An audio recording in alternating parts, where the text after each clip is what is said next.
Juliet Powell.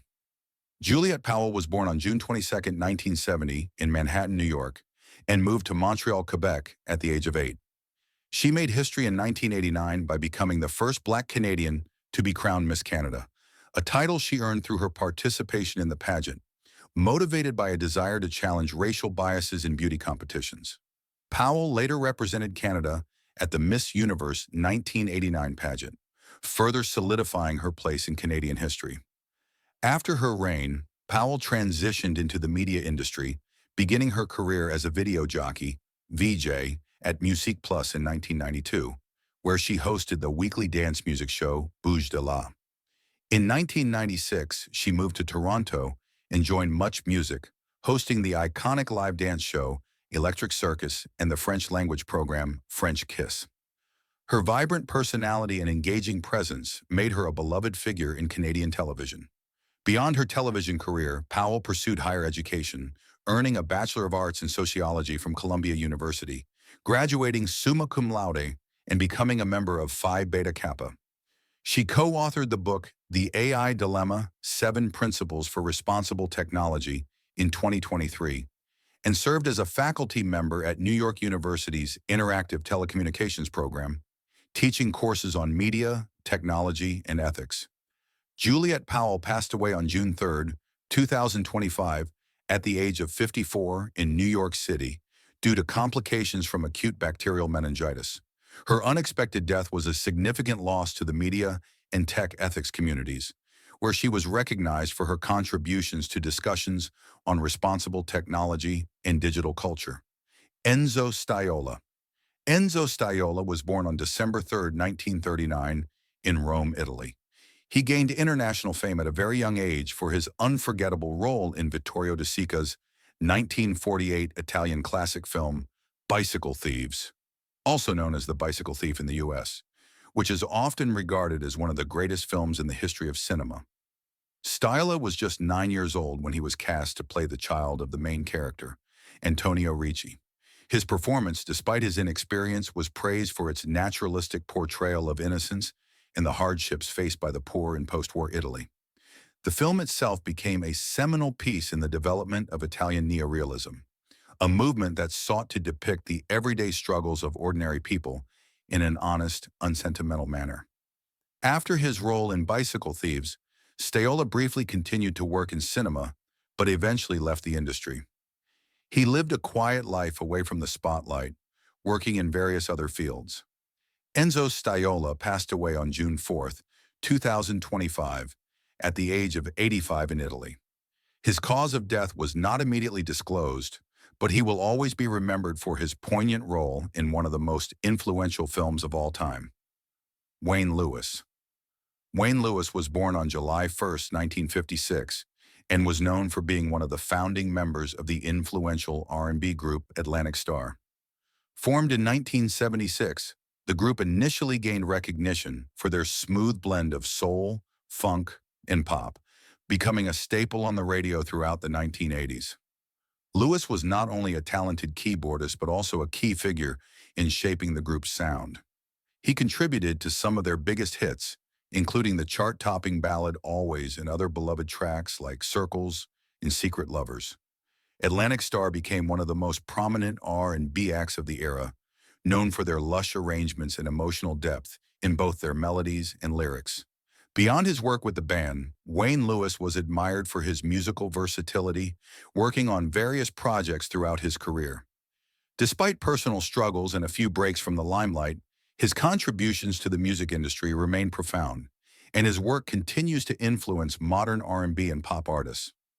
Wayne Lewis passed away on June 5, 2025, at the age of 68, following a brief illness. His death was marked as a great loss to the world of R&B music, and his legacy lives on through the timeless tracks he helped create. Tom Rafferty. Tom Rafferty was born on September 25, 1954, in Windsor, Colorado. He played as a defensive end for the Dallas Cowboys during the 1970s and 1980s, becoming a key player in the team's success. Rafferty joined the Cowboys after a standout college career at Penn State University, where he was a dominant force on the field. His work ethic and on-field prowess earned him a spot with one of the NFL's most storied franchises. Rafferty is best remembered for his contributions to the Cowboys' Super Bowl XII victory in his rookie year, where the team triumphed over the Denver Broncos. His career was marked by his tough, no-nonsense approach to defense, and he was known for his ability to disrupt opposing offenses. Over the years, he established himself as a respected and reliable defensive lineman, becoming a staple in the Cowboys' defense. Even after retiring from professional football, Rafferty's impact on the game remained a part of NFL history, and he was revered by Cowboys fans and players alike. Tom Rafferty passed away on June 5, 2025, at the age of 70 after suffering from a stroke. His passing is mourned by the NFL community, and his legacy as a Super Bowl champion continues to be celebrated by those who knew him and admired his contributions to the sport. Bill Atkinson. Bill Atkinson was born on February 14, 1951, in the United States. He is best known as one of the pioneering engineers behind the development of the Apple Macintosh computer, where his innovations played a pivotal role in shaping personal computing as we know it today. Atkinson's most significant contribution was the creation of MacPaint, an early graphics program that brought visual creativity to the masses, allowing users to create digital art on their personal computers. This groundbreaking software became a cornerstone of Apple's early success and helped establish the Macintosh as a revolutionary product in the computer industry.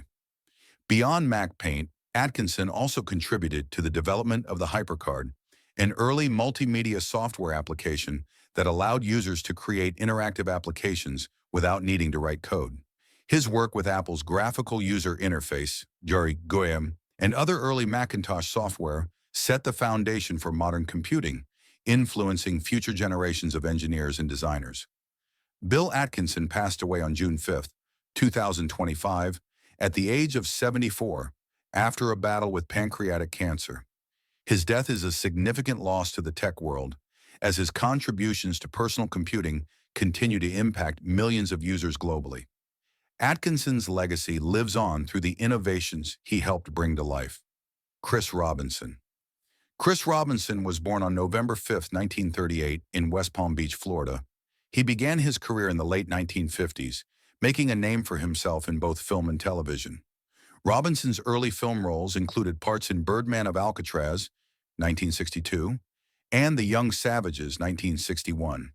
He later moved to television, where he became widely known for his role as Dr. Rick Weber on General Hospital. Robinson played the character from 1972 to 1986, becoming a fan favorite and part of the soap opera's enduring legacy. He made a few returns to the series, cementing his place in its history. Apart from his soap opera fame, Robinson also appeared in a number of other television shows and movies. He is perhaps best remembered for his iconic commercial for Vicks Formula 44 in 1984, where he delivered the line, "I'm not a doctor, but I play one on TV." Chris Robinson passed away on June 9, 2025, at the age of 86, at his ranch near Sedona, Arizona. He died peacefully in his sleep, and his cause of death was heart failure. His contributions to television and film will not be forgotten. Sly Stone.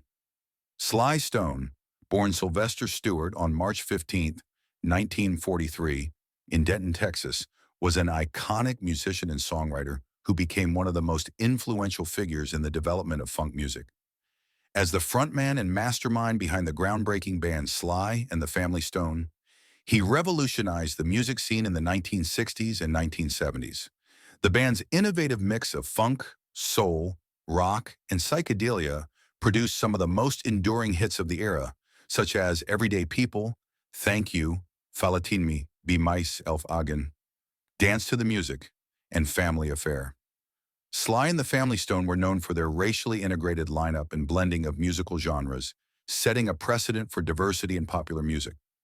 Stone's bold, energetic performances and genre-defying sound made him a prominent figure in the counterculture movement of the time. Despite his success, Stone struggled with personal issues, including addiction, which led to a decline in his career. However, his music and influence continued to shape generations of musicians across various genres. Sly Stone passed away on June 9, 2025, in Los Angeles, California, at the age of 82. He died after a prolonged battle with chronic obstructive pulmonary disease, COPD. His legacy as a pioneering figure in funk music endures, and his contributions to music will forever be remembered. Frederick Forsyth. Frederick Forsyth was born on August 25, 1938, in Ashford, Kent, England. Forsyth began his career in journalism, working as a reporter for Reuters and later the BBC, covering major events such as the Biafran War and the Berlin Wall crisis.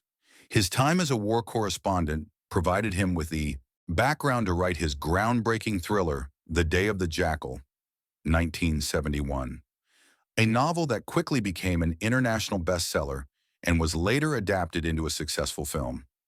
Known for his meticulous research, Forsyth's books often drew from real-world events and his own experiences in the field, including his connections with British intelligence services.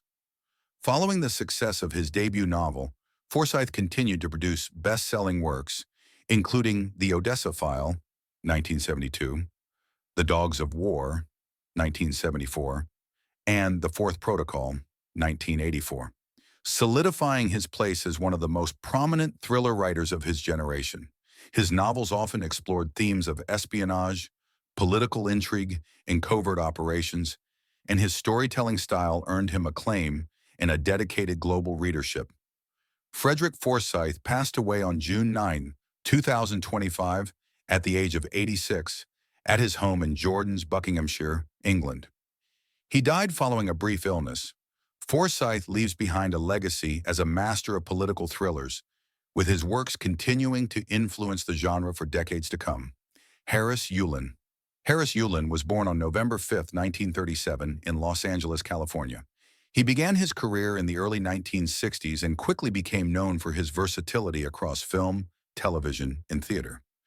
Yulin had a long and successful Broadway career, performing in notable plays such as Watch on the Rhine, The Diary of Anne Frank, and Hedda Gabler.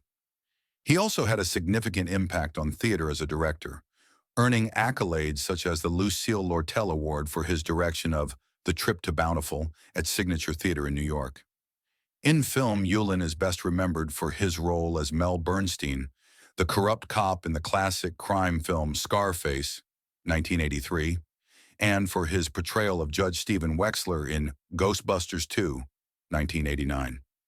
His other film credits include Clear and Present Danger, 1994, and The Sentinel, 2006.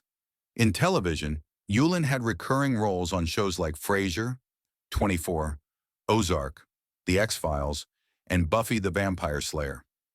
His performances consistently earned him praise for his nuanced portrayals of complex characters. Harris Yulin passed away on June 10, 2025, at the age of 87 in New York City due to cardiac arrest. His death marks the loss of a talented and respected figure in the entertainment world, with his contributions to film, television, and theater leaving a lasting impact. Gary England. Gary England was born on October 3, 1939, in Sealing, Oklahoma. He rose to fame as a meteorologist and is widely regarded as one of the most influential figures in weather broadcasting, particularly in Tornado Alley. After earning a degree in meteorology from the University of Oklahoma in 1965, England embarked on his broadcasting career at KWTV News 9 in Oklahoma City in 1972.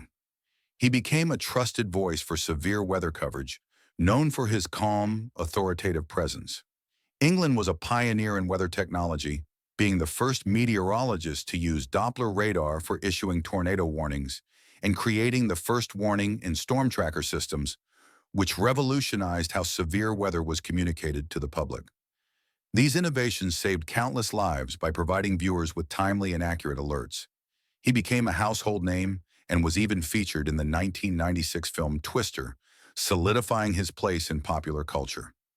Gary England passed away on June 10, 2025, at the age of 85 in Oklahoma City, Oklahoma. He died peacefully at a hospice center, surrounded by family. England's legacy as a trailblazer in meteorology and weather broadcasting lives on, with his contributions continuing to shape the industry. Travis Carter. Travis Carter was born on November 21, 1949, in Ellerbe, North Carolina. He made his mark in the NASCAR world as a talented crew chief and later as a team owner. Carter's career began in the early 1970s when he worked with Benny Parsons, guiding him to the 1973 NASCAR Cup Series championship and a victory at the Daytona 500 in 1975. Over the years, Carter worked with numerous top drivers, including Cale Yarborough, Bobby Allison, and Harry Gant. His experience and skill as a crew chief helped lead his teams to over 30 Cup Series wins. In 1990, Carter transitioned from crew chief to team owner, founding Travis Carter Enterprises, which competed in the NASCAR Cup Series until 2007.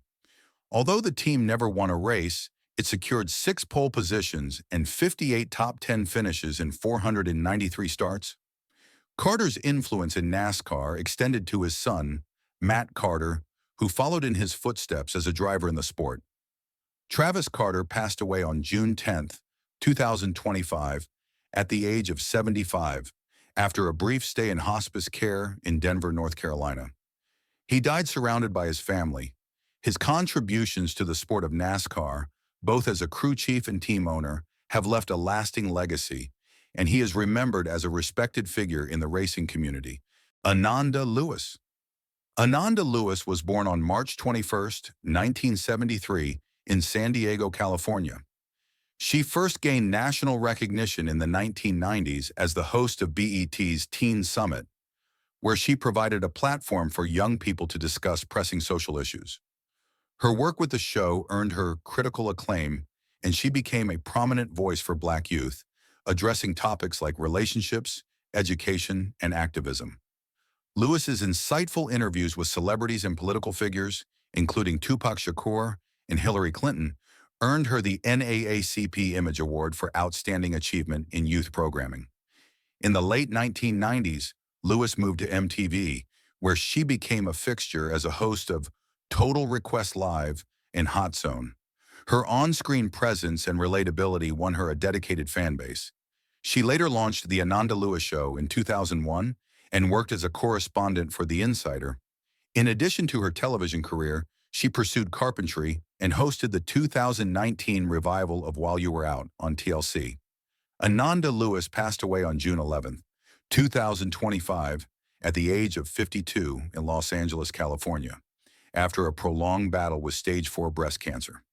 Her passing was confirmed by her family, who remembered her as a trailblazer in media, a compassionate advocate, and an inspiration to many. Brian Wilson. Brian Wilson was born on June 20, 1942, in Inglewood, California.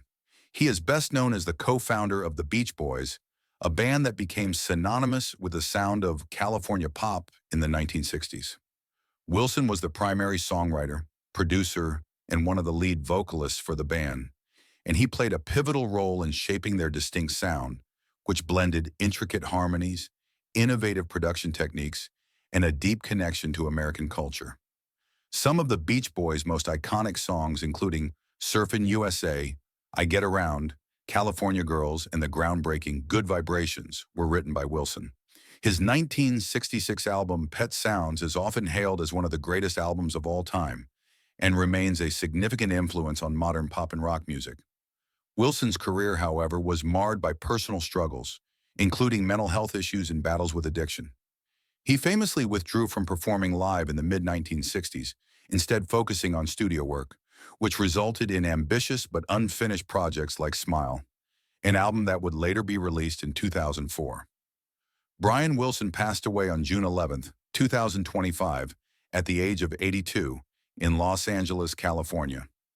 While the official cause of death was not immediately disclosed, it was known that Wilson had been living with dementia in the later years of his life. His legacy as one of the most influential figures in the history of popular music endures through his timeless contributions to the Beach Boys in his solo career.